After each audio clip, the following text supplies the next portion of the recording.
के जय हनुमान गोसाई कदस एकर बीपी हाई तब चिलाई माई रे माई रात भर में इहो नसाई।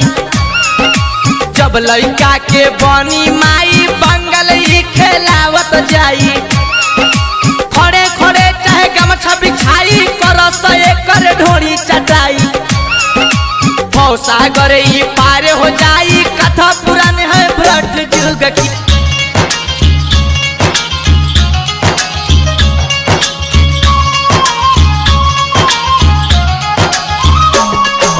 चढ़ल जवानी के पानी चुआ के कमर में एकर कमर सटा के छू के ना एक के छोड़ल जाई। थके फुलावना दाबल जाई तबे एकरा जाके बुझाई। लहंगा जब अपने उठाई भर बीता दिहा घुसाई मन माने ही खुश हो जाई होठ से होठ सटावल जाई। टाइट करे पर कटिए जाई लाज बता के भागल जाई। भवसागर ई पार हो जाई कथा पुरान है भ्रट जुग की।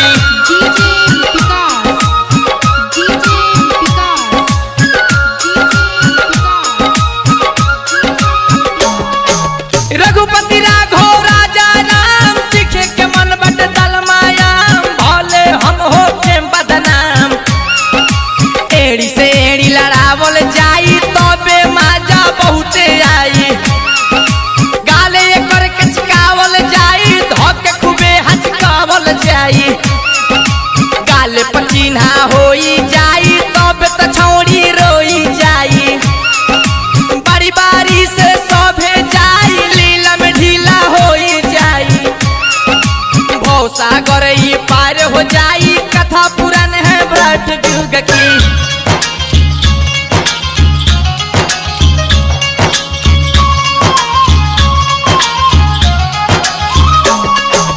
बिरजस बिहारी लिखत जाए राजा विकास गावत जाए विकास प्रेमी साथे भाई।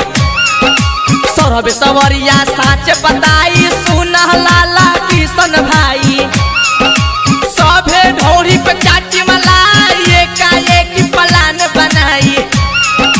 बाद में छौड़ी मुँह लुकाई बाद में जहर खा के मर जाई। शिव शंकर भी जानिए जाई राजा रोशन लिह बचाई। भवसागर ई पार हो जाई कथा पुरान है भ्रट जुग की।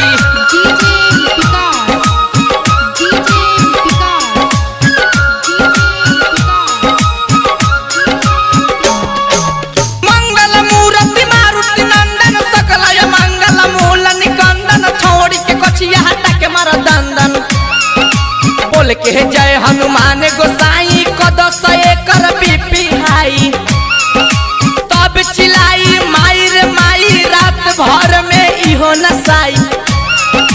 जब लड़का के बनी माई बंगल ही खेलावत जाई खड़े खड़े चाहे गमछा बिछाई करस एकर ढोरी चटाई। भवसागर ई पार हो जाई कथा